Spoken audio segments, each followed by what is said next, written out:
thank you all for being here tonight. My name is Tiffany Curtis of the Borgen Project. I want to thank you all for joining us for the 10th anniversary celebration dinner of the Borgen Project, fighting for the world's poor and advocating in Capitol Hill.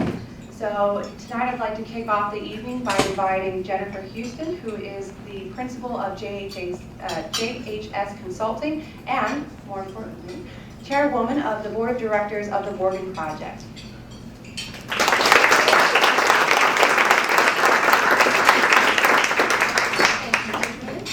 Well, I couldn't think of a better night to be together. I want to thank all of our friends and our distinguished guests. Can you hear me okay? I hate microphones. I'm pretty loud. So, we at the Borgen Project are thankful that you're here because each one of you has a huge impact on global poverty.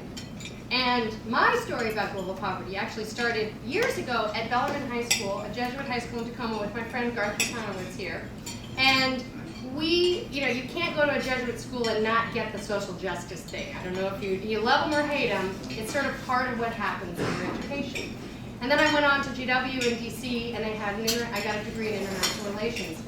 And I began to see that my life was so much more insignificant than what was happening outside of the walls of not only my town, of my city, of my state, of my country, but that we as one were a global community. And our responsibility, it needed to be that as well. So then I fast forwarded through my business career, and I ended up running a digital part of a global PR firm.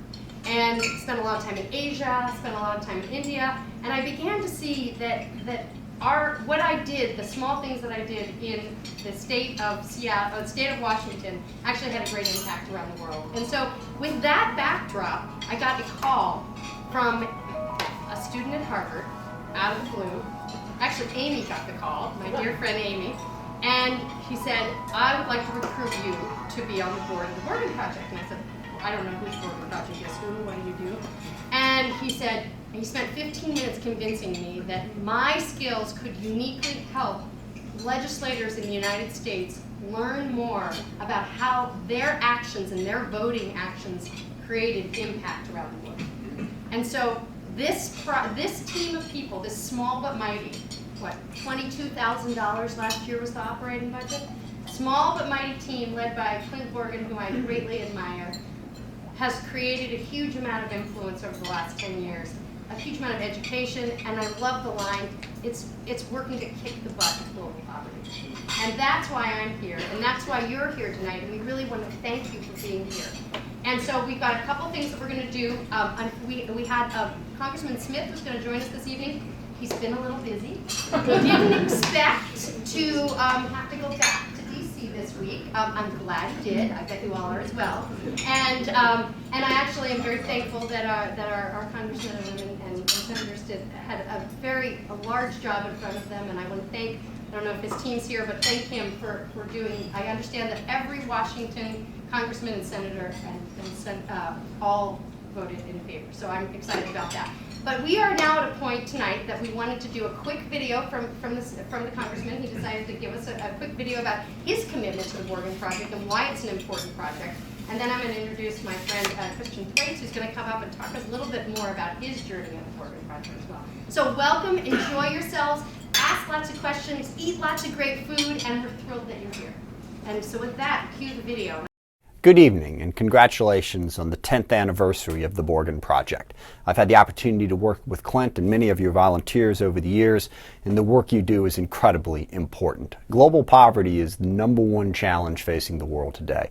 The instability that happens in the world flows from the fact that too many people don't have the basic economic opportunity to provide for themselves and their family.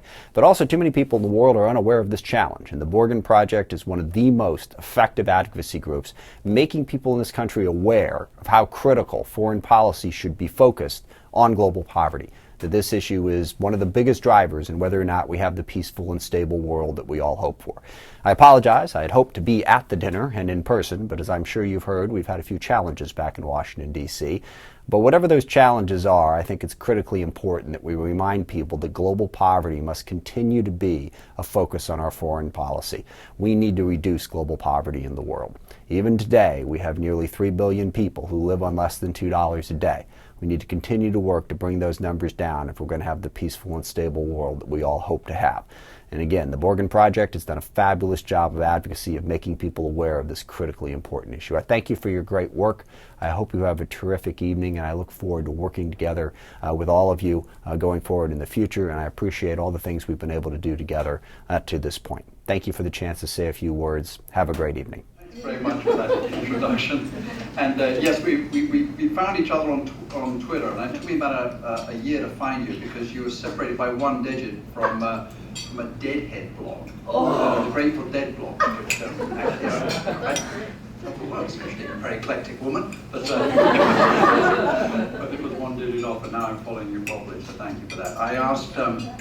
I came to the Borgen Project very indirectly. My son was just finished his first year at Yale, and so I asked the question that all parents dread to ask because they dread the return back to the home front. What are you doing this summer? And he said, well, I'm working out in Seattle. That was good. We lived in Vermont at the time, so that was nice.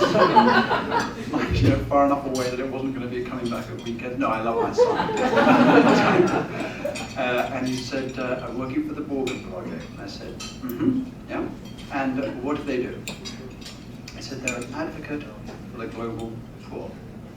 And my jaw dropped. I just thought that was a mission of such expansive ambition and such powerful emotion that I just wondered, obviously, how a single person or a single organization could take on such a responsibility.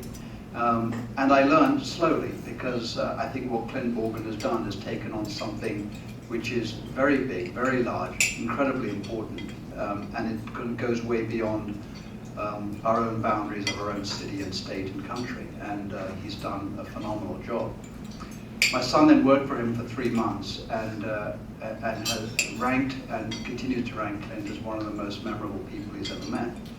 And at the end of the 3 months, I said, so what did you learn? He said, well, I learned to move from the world of contemplation to action. And I thought that was entirely due to your efforts, Clint, and what you inspire in young people to volunteer their time, to work on something which is quite abstract, but very real. Quite abstract because we don't give money and hand it over to particular aid projects or NGOs, but very particular in the sense of what we can do, or what fulcrums we can make come to bear on the world's poverty, on the world's poor through our own legislation are quite enormous, and you've made huge differences and continue to do that. When I visited the offices today, I just saw a group of hard-working people, young people who seem so fully enthusiastic about what they're doing and realizing that they're making such conscious changes. I called my son, who is now in doing government service. He's now doing military service.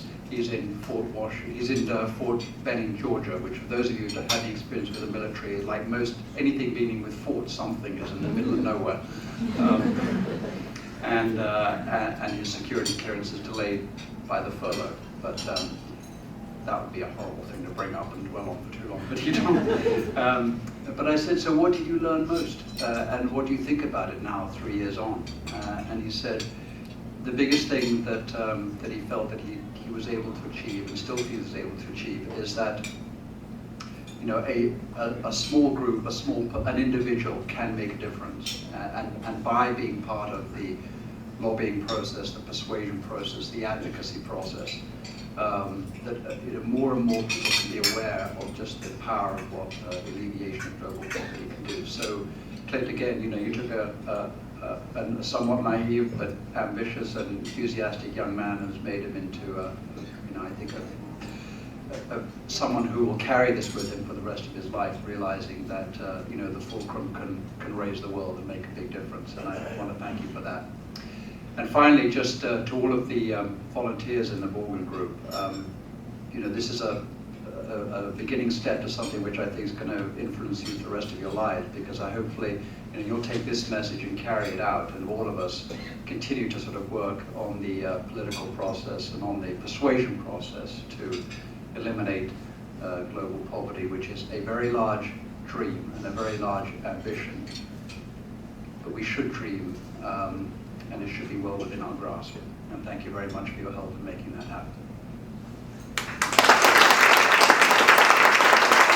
I have the fortune tonight to introduce a very special person. For those of you who are old friends of the Borgen Project, he's going to be a familiar face. And for those of you who are new friends of the Borgen Project tonight, I'd like to introduce you to the founder of the Borgen Project and president, Mr. Clint Borgen.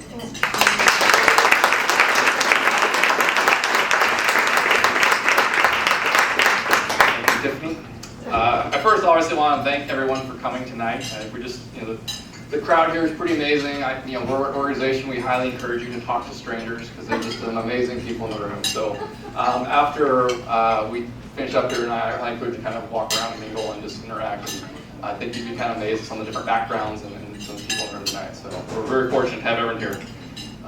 So my job tonight is to kind of give you an idea of how it all started. So what it looked like. My interest in these issues is somewhat hard to pinpoint, but it had been in me for a very long time. During my sophomore year of Kosovo, in my sophomore year, war broke out in Kosovo. The images on TV were horrendous. Paramilitary in camouflage and black ski masks roamed the region, slaughtering at free will in an attempt to ethnically cleanse 80% of the population. Villages were burned to the ground, bodies thrown into wells to contaminate the drinking water. Shell-shocked refugees were herded like cattle. To an idealistic 20-year-old, it looked like the Holocaust of my time was underway, and I didn't want to sit on the sidelines doing absolutely nothing about it. So I searched the web, and I found my way over there. I volunteered in refugee camps on the Kosovo-Macedonia border, and needless to say, it profoundly changed my life and ultimately led to the organization that we now celebrate today. In the refugee camps, I was amazed by how little it took to improve conditions for people. Food, water, and shelter could turn a doomed life into a hopeful life.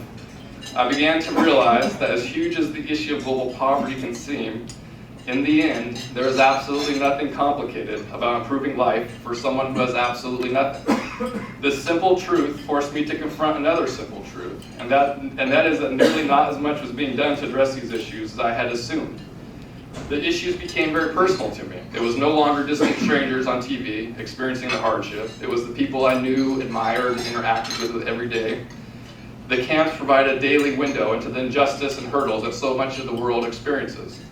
My takeaway from Kosovo and Macedonia was that our foreign policy matters. When our leaders add or subtract funding from the international affairs budget, it impacts the lives of millions of people. After college, I began developing the organization that would eventually become known as the Borgen Project. The goal was lofty, though fairly straightforward. I wanted to get U.S. leaders doing more to address global poverty than they otherwise would. I knew very little about politics, but I knew enough to know that lobbyists often influence the political system. In a world of big tobacco, big oil, and a lot of other big industries, I felt very strongly that the starving, fly-covered 4-year-olds of the world were long overdue for an influential ally of their own. I had absolutely no idea how to begin such an undertaking, and so I started doing a ton of research, everything from the political process to web development, and the pieces started to come together. Opportunities often come from odd places. And for me, the opportunity to launch the Borgen Project came in the form of a fishing boat up in Dutch Harbor, Alaska. During the off-season, captains often hired people to live on the boats to make sure no damage was caused by storms or vandals. Alaskan fishermen, to most Alaskan fishermen, these jobs are known as boat watch, and they were avoided and dreaded by all. The isolation of living alone on a fishing vessel through the winter, combined with the creaking of the boat and the numerous scary noises such creaky boats make, was rumored to have driven many a good man insane. But for a person who needed the free place to stay and hours to focus on developing a startup organization, the opportunity to head for Alaska seemed like my one and only shot to launch this organization. Almost 10 years ago today, I arrived on the small island in the Bering Sea. The section of the 109-foot fishing vessel where I lived and worked was windowless and had the feel of a bomb shelter. My makeshift office was the kitchen table in the boat's galley. And for internet, I had duct taped several hundred feet of phone cords together and ran it from an outlet on the dock down to my laptop. Day and night, I spent in the boat, working on my computer, while the boat rocked back and forth, side to side. I just kind of sat away going with the flow. And that was where the Borgen Project began. All of Borgen Project's early funding came from my paychecks living on the boat, along with a stint fishing in the Bering Sea. In those days, we had one volunteer, we had one donor, and it just so happened that I was both people. After my time in Alaska, from this unlikely place, the Borgen Project began, and soon started to grow. After my time in Alaska, I moved to Seattle. I worked for Packard and Kenworth Trucks at an office in Renton, and in the evenings, I continued to work on the Borgen Project. While the first year and a half of the organization, it was just me, eventually a web-based network of volunteers started to emerge. In those days, the Borgen Project was primarily a website that focused on educating people about global issues. But as funding started to trickle in, things started to move. I found a tiny office space and crammed 4 IKEA desks together, and this was our early headquarters. This also proved to be a pivotal point, though, in the organization that turned it from being just a web thing into having a team and started to directly lobby members of Congress. I owe a great deal of gratitude to my brother Justin and his wife Allison, who at this time allowed me to crash at their house. I owe a great deal of gratitude to my family overall. My Mama Borgen, who's also here, Mama and Justin, and all you guys stand up, and Allison. My family's over this table.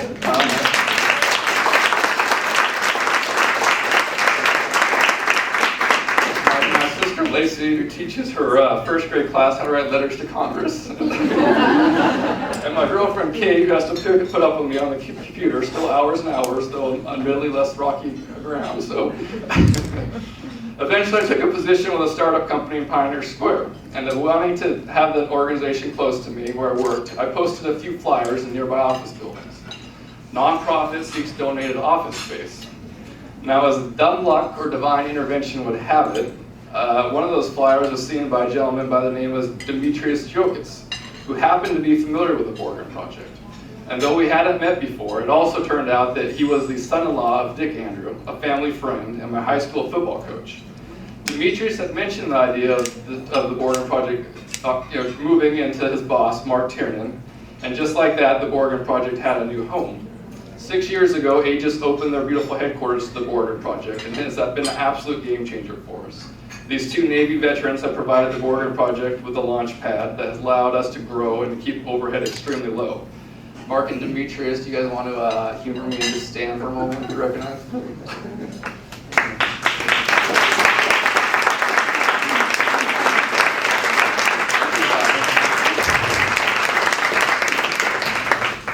So over the past 6 years, things began to accelerate for the Borgen Project at a remarkably fast pace. Our political access and impact we have with it has reached levels that few organizations ever achieve. Whether it's the office of Speaker John Boehner or Majority Leader Harry Reid, the Borgen Project gets the big meetings. More remarkable, we've pulled this off with very little funding, and until recently, not a single paid staff. It never ceases to amaze me how much can be done with such a little amount, and that we take great pride in this, and I just really want to convey that it is our volunteers that make this happen and make it possible.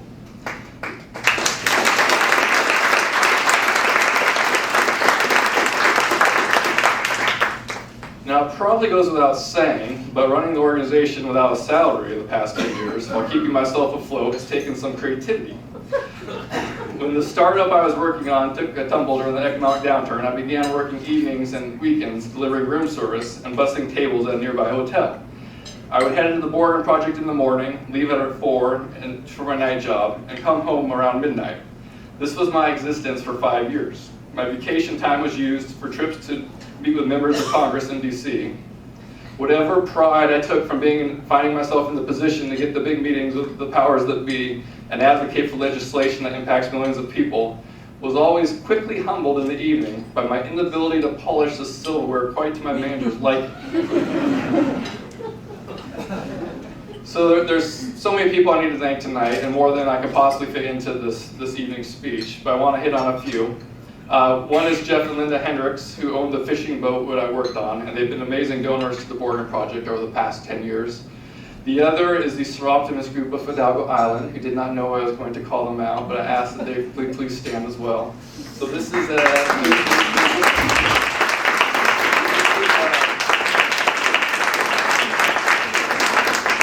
This is an amazing group of women from my hometown, and every year for the past 9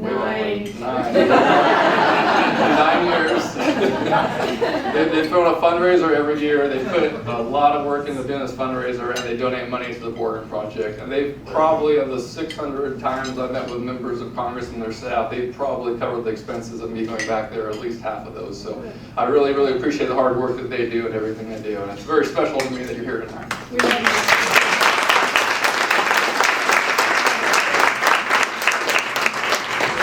So there's an anonymous donor we have, which I also would very much like to recognize and thank. It was about, I guess, almost 3 years ago around Christmas time. I was going through the Borgen Project's mail, and I opened up an envelope, and there was this big old check that had the number 30 and then 3 zeros after that number 30, and it just blew me away. So I can't stress enough the impact this had for us and how much it's really just allowed our operations to grow and flourish. And maybe that person's here tonight. If so, I would love to say hi. But I just really want to thank you and the impact you've had for the organization. The people who definitely get all the kudos in the world of the Borgen Project are interns and our in-office team. And at this point, if you guys can stand for me, I really want everyone to recognize who you are.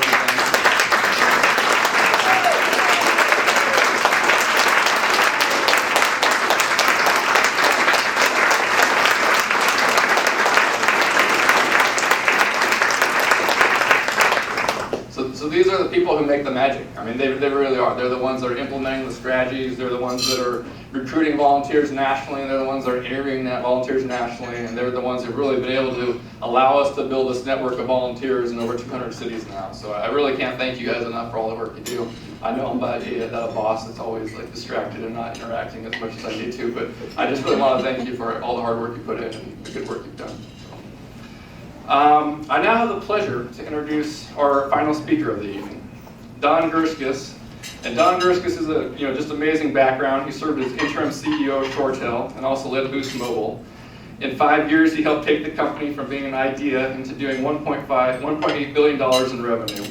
With this background, you're probably not terribly surprised that he's had an amazing impact for the organization.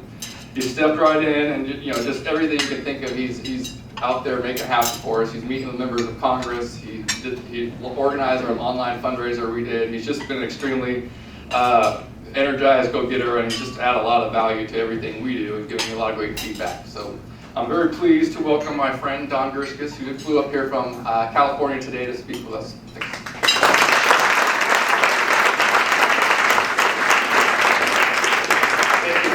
Your story is truly inspirational. It is amazing what you have accomplished in these last 10 years with you and the volunteers. So my hat is off to you. I'm very impressed. So, family, you should be very proud of him.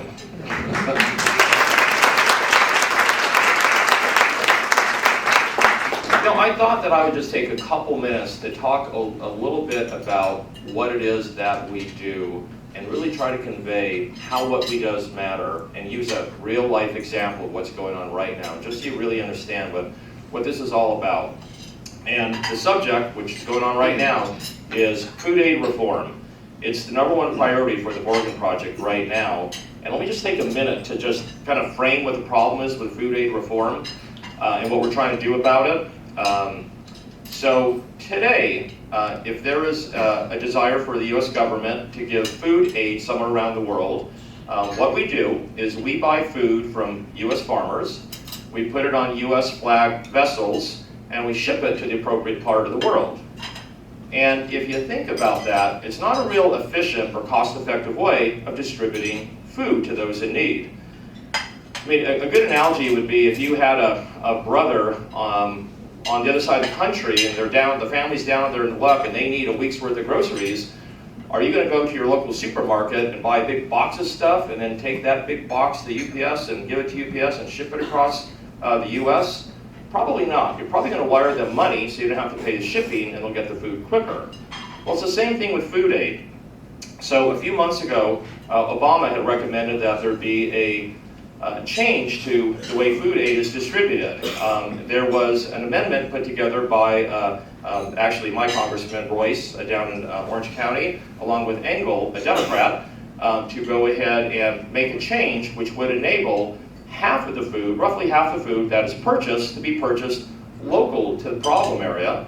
So you would reduce the shipping costs, and there was pretty nice benefits from it. There were really three main things it would have done. Number one, it would have saved the U.S. taxpayers $500 million over 10 years because of shipping cost reduction. Number two, it would have fed 2 to 4 million more people. And number three, it would have taken the cycle time to get those food products to the area of need by 2 months. And you look at those three things and you say, well, this is a no-brainer. Who could possibly vote against this? This is fantastic. And it was an amendment to the Farm Aid, or to the Farm Bill. So the amendment was put up to a vote. This happened just a couple months ago, and it was defeated. It was defeated 220 to 203. So one, that tells you that not even all members of Congress voted on it. They didn't even take the time to vote on it. And we missed it by 9 people. If 9 people had voted differently, we would have had this pass. And I was just flabbergasted how someone could vote against this. And so Clint had a number of his volunteers set up meetings for me, because I had to speak to some of these 220 people to understand. I had to understand what was in their mind. And this is what the Borgen Project volunteers do, is we try to get in front of congressmen and understand their thinking. And I talked to people from all over the country. Some were in heavy agricultural districts, some that were in heavy maritime districts. And that's really what it amounted to. If they were in a maritime port district, let's say, like I spoke to one congresswoman in Port Hueneme in California, and she was quite clear. Well, it's because of my fear of what could happen to the maritime business. And she was a new congressperson. She didn't have a lot of knowledge on the subject, and it was obvious that the maritime industry had gotten to her. And then when you share the facts and say that, the State Department is estimating that, worst case, maybe 300 jobs could be affected, 300 maritime jobs affected, and it's going to save the country $500 million and feed 2 million more people. I mean, what do you think is more important here? And you can see the wheels go when they say, wow, do you have that in writing? I would like to see that document. Because there's going to be another kick at the can, there's going to be another vote, and our job is to change their opinion by providing the facts and the whole story. On the agricultural side, I spoke to some interesting people on that one, and they didn't all realize that, U.S. exports of food since the year 2000 have tripled. U.S. aid purchases from U.S. farmers account for a little less than 0.5% of their revenue. It's a drop in the bucket. It's not even a drop in the bucket. And the president of the U.S. Farmers Union came out in favor of this bill. And so they're not hearing that from some of the farm lobbyists. And so my learning when I left after these 23 meetings was that 4 of the Congress people were saying, I couldn't have voted against this. Really? Are you sure? I voted against this. It's right there on the record. You voted against it, and you voted against it 14 days ago, so how you can't even remember that is beyond me. But they're going to think about it next time. And my belief was 7 of them we had a shot of changing their minds on. What was sad to me, though, is we have a lot of volunteers out there. The organization is about 300 strong right now, which is good. But we need more. We need a volunteer in every congressional district. We need people who can get in front of every one of those congressmen literally here in the next month, because this is going back for another vote. It's being reintroduced with some different language. Unfortunately, they're going to tone it down a little bit, but doing that in order to get it passed and get some of the reforms through at least. But that's what we're doing. So, we really appreciate everyone's support of the Borgen Project by coming to tonight's event, by helping support us financially. We do have expenses in this organization, like Clint says, it's run on a shoestring, but we need to do additional marketing to get people in every single district and to really, help expand this. So, my hat is off to Clint and his team. We're hoping for another 10 years. And there are donation envelopes in your tables, and no pressure, but of course, it does take a little bit to keep this place running. And anything that you can give would be greatly appreciated. And I really thank you all for coming tonight. Bar will be open for a while, and enjoy your evening. Thank you.